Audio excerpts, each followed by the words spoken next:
Well, our honoree tonight, Frank DeFord, has suggested as much himself. When asked one time what he thought about being acclaimed as the world's greatest sports writer, he famously responded, "That's like being the world's tallest midget." Well, that was charmingly self-effacing, but I don't agree.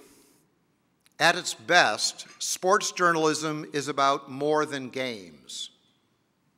It's about life, the sociology of sports, the business of sports, the role of sports in group identity, and indeed the national psyche. Great sports writers elevate their craft to this level, and no one does it better year in and year out than Frank DeFord. And amazingly, he does it equally well in every medium: magazine writing, radio, TV, books, movie screenplays. And he also writes wonderful novels. When does this man sleep? Well, to me, his Wednesday morning commentaries on NPR are a much-anticipated treat. Certainly a treat for a highbrow audience who probably didn't pay much attention to sports until DeFord made the topic so provocative. His radio scripts are archived on the NPR website, so check them out. They read as well as they sound on the air. Finally, let it be said that Frank DeFord's finest writing isn't even about sports at all. To me, his masterpiece is the loving and heart-wrenching story of the short and glorious life of his daughter, Alex. She lived courageously with cystic fibrosis for 8 years, giving joy and inspiration to everyone who knew her. It's a story I hope everybody in this room will look into someday. Before we bring Frank DeFord to the podium, please watch this short video about his career.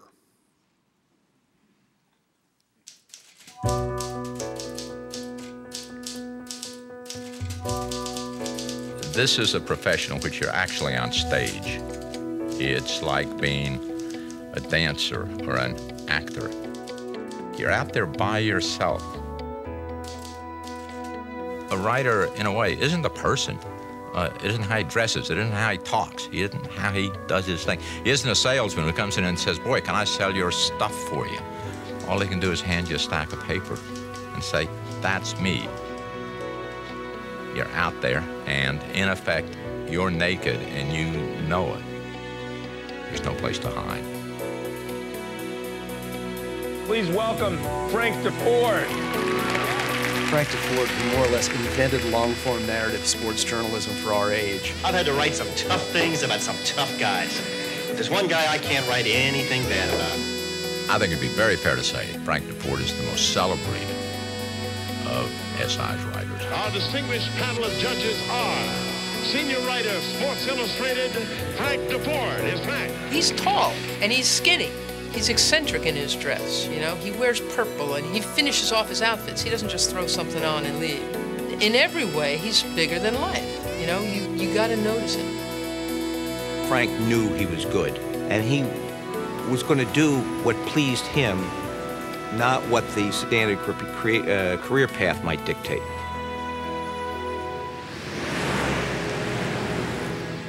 He started with Sports Illustrated in 1962 and helped establish the magazine's reputation for outstanding writing.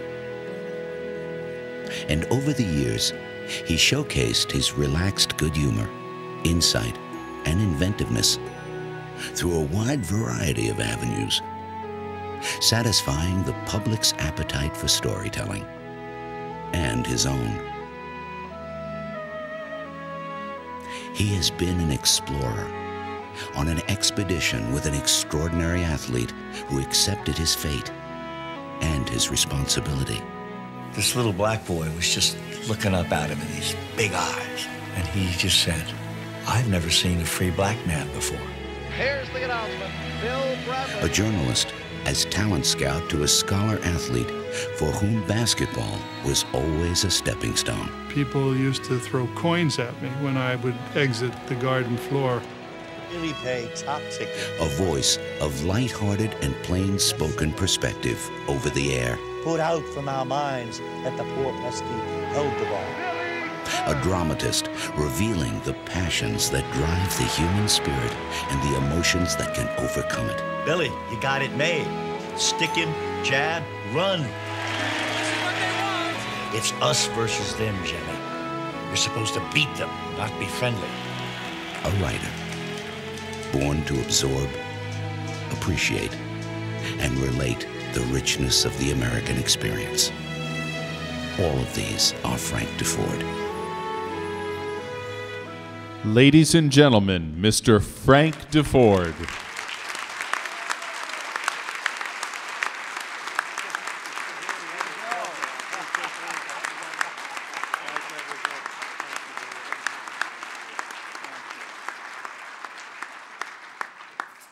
Well, that was a very sweet, a very sweet video, and I so much appreciate your words, Mr. Kiplinger. And I think, though, as a sports writer, it is very intimidating to be in such exalted company as I am, a cavalcade of names that have come before me here. It's wise, perhaps, to remember, well, some of you probably know a basketball coach, best known for his antics in Indiana, now bivouacs somewhere out in retirement in West Texas.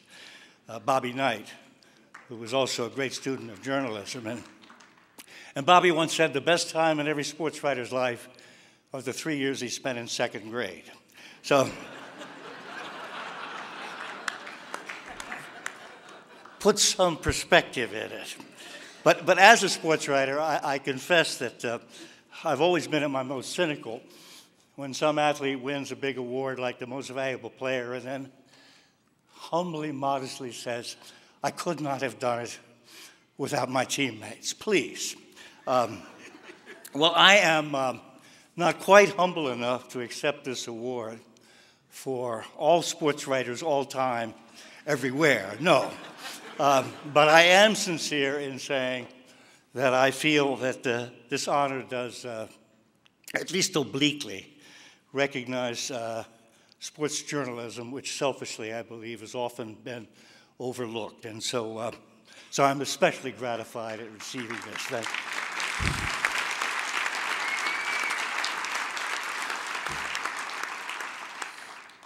Of course, it may be that it is also true that the reason we're overlooked, there's sort of an intervocational envy directed at us sports writers.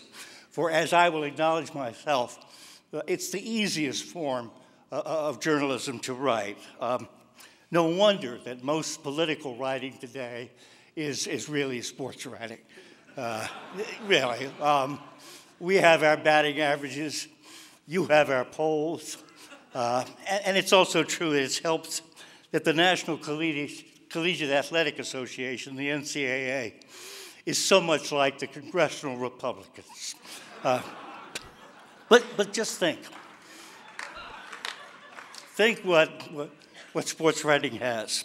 It's full of drama, glamour, plot, love and war, fairy tales, denouement, climax, heroics, and the heroes are all young and callow and ready to have our words put in their mouths, which is the dream of journalists everywhere. And this too.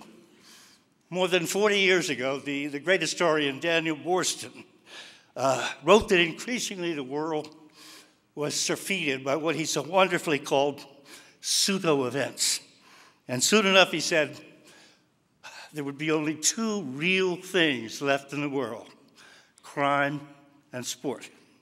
And given that Mr. Boorstin said this before O.J. Simpson and Lance Armstrong, he was especially prescient.